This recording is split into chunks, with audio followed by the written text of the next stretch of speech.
This is YaddoCast, your gateway to the places, stories, people, and works associated with Yaddo, the prestigious artist retreat in Saratoga Springs, New York.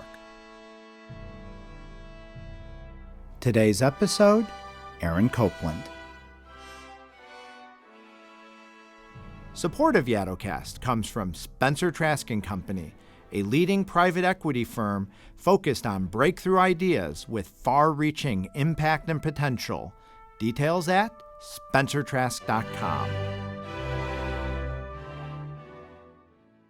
Aaron Copland ranks among the greatest of all American composers.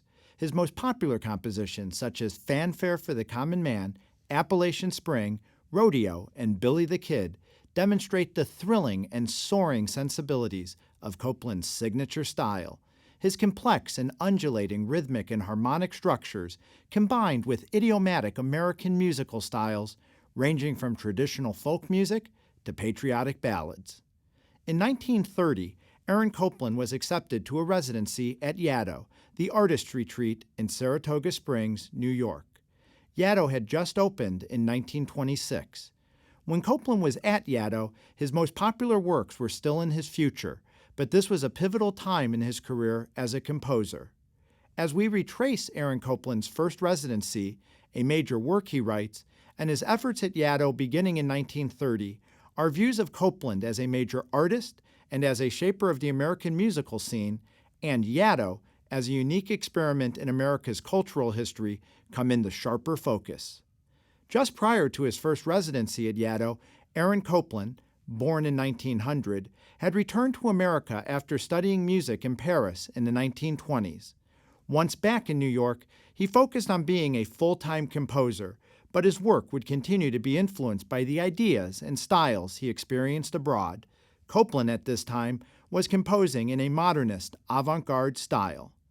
He began work on a long piano piece he simply called Theme and Variations.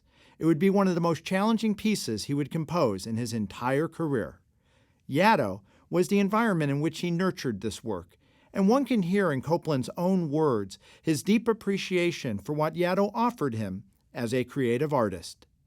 In a letter Copland wrote from Yaddo in 1930 to a fellow composer, he says, quote, "I came to Yaddo to spend the summer, but I like it so much that I will stay until November. It is a very large private estate, which is given over to creative artists. I have a wonderful studio in the woods, a stone tower, which would make a perfect setting for an outdoor performance of the tower scene from Peleus. With conditions so ideal for work and costing nothing, it would be a mistake to leave." End quote. Even by 1930, Yaddo was not only a place where artists like Copland could find ideal work conditions, it was also an emerging social network of artists of all different disciplines and styles. While at Yaddo, Copland met fellow composer Theodore Chandler, and the two began to talk about their views of American music. They felt that there was a strong neglect, if not some outright hostility, especially from music critics, towards American composers. They struck upon the idea of having Yaddo host a musical festival to advance their position on the need for more attention for American composers. At Chandler's urging, Copland brought the idea to Yaddo's executive director, Elizabeth Ames. Ames then brought it to the Yaddo Board of Directors, who subsequently approved it. Thus, the Yaddo Festival of Contemporary American Music was born. Musical invitations to the first festival, organized primarily by Copland himself, reflected a lot of his personal choices, works by Carlos Chavez, Vivian Fine, Virgil Thompson, among others. The oldest composer invited to the first festival was a then relatively unknown Charles Ives.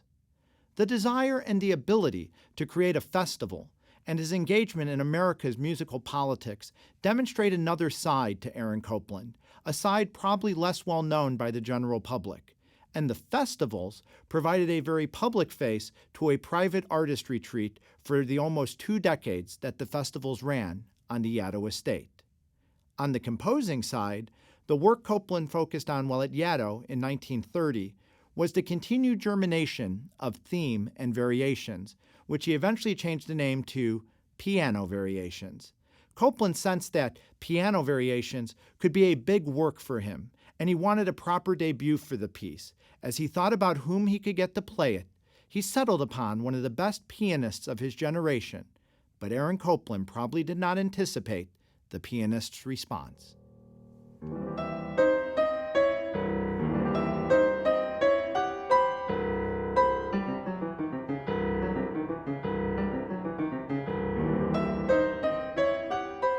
German pianist Walter Giesking, who had previously performed some of Copland's work, declined to play this new piece, writing to Copland that a work of such severity of style is not possible among the normal type of concertgoers.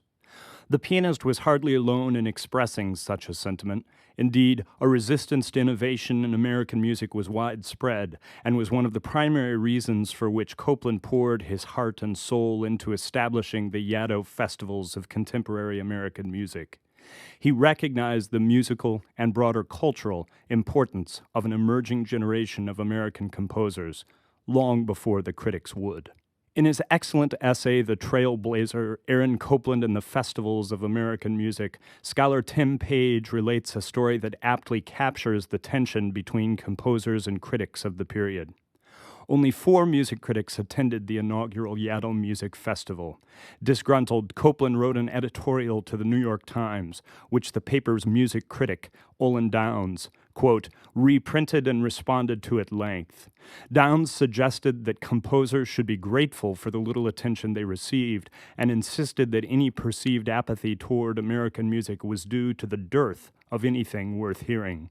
The time is past, Downs said, when native composers should complain of neglect, when failure is more likely due to lack of creative and technical power, end quote. This, then, was the atmosphere in which Copland's piano variations took form, and we can't help but hear in the piece the conflicting tensions of protest against this situation, of longing to do something new, and of brashly asserting one's newness, all in evidence from the very first note.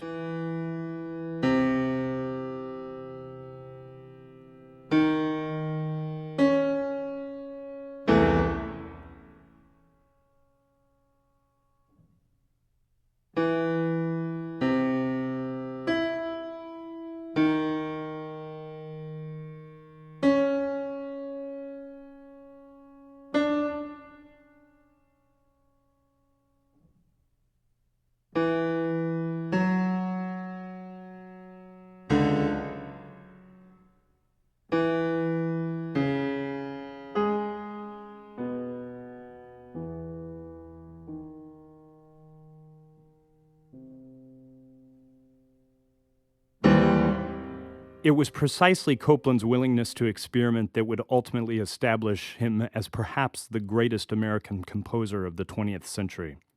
He achieved a perfect balance between traditional forms, modern impulses, and American folk styles. Moreover, his optimism, work ethic, and networking savvy proved equal to his talents as a composer. Recognizing that the establishment had little enthusiasm for New World composition, Copland simply created, with the help of Yaddo, a new musical establishment, one which ultimately opened up a new world of American music. From 1932 to 1952, Yaddo featured the work of 137 young composers. They went on to win a combined 18 Pulitzer Prizes for music and to change the tune of American music and musical criticism forever.